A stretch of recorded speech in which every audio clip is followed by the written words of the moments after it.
Bienvenue sur Azimut, le podcast de l'orientation proposé par les spécialistes des études supérieures. Vous écoutez un épisode du thème de la posture parentale et nous allons aborder les risques des dérapages. Attention donc à ces dérapages. Faire le choix d'une orientation pour votre enfant est un moment crucial à double titre, puisqu'il s'agit à la fois de sélectionner un parcours d'orientation et de vivre également une étape que vous avez également franchi au cours de votre propre adolescence. En fonction de votre histoire, de vos modèles, des héritages qui viennent colorer l'appartenance à une lignée professionnelle, si dans la famille vous êtes par exemple agriculteur ou médecin de père en fils, certaines tendances, voire certains syndromes, peuvent se manifester et colorer vos comportements. Vous vous reconnaîtrez peut-être dans ceci. Le syndrome d'interférence ou de réussite par procuration. Vous guidez intensément votre enfant dans une exploration de son orientation et vous le guidez en fonction de vos propres attentes et ambitions de parents. Vous ne faites plus la différence entre vos propres besoins de réalisation et ceux de votre enfant.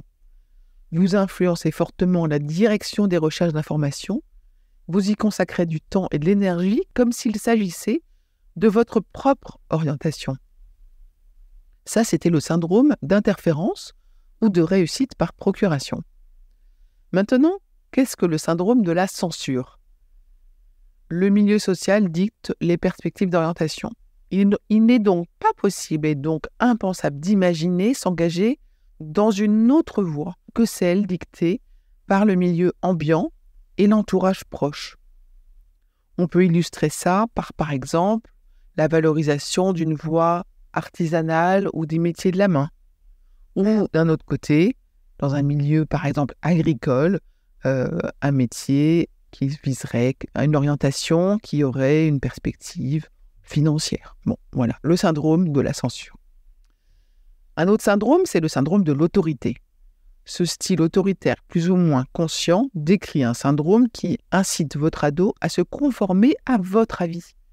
Animé par les meilleures intentions, vous savez ce qui est juste pour lui. Vous sélectionnez les informations qui confortent vos convictions et vous écartez tout ce qui est méconnu. Ça, c'est le syndrome de l'autorité. Maintenant, le syndrome de l'indulgence. Permissif et indulgent, vous valorisez les dimensions émotionnelles de proximité et d'accord. Vous accordez une grande liberté à votre enfant pour agir selon son désir. Vous considérez que le contrôle limite le développement et vous percevez votre rôle essentiellement en termes de présence affective à laquelle l'enfant peut faire appel selon ses propres demandes. Cette posture limite toutefois la présence de points de repère et de méthodes pour structurer une démarche d'orientation. Ça, c'était le syndrome de l'indulgence. Et maintenant, quel est le syndrome du rêve brisé ? Ce syndrome conduit les enfants à ne pas tenter une orientation qui apparaît inaccessible, protégée par des parents qui ne veulent pas l'exposer à une prise de risque selon eux trop forte. Ce syndrome est souvent caractéristique des parents qui ont peur pour leur enfant ou qui sont soucieux d'incarner un rôle de protection. Et attention au risque de surprotection, mais qui peuvent également ne pas écouter leurs rêves.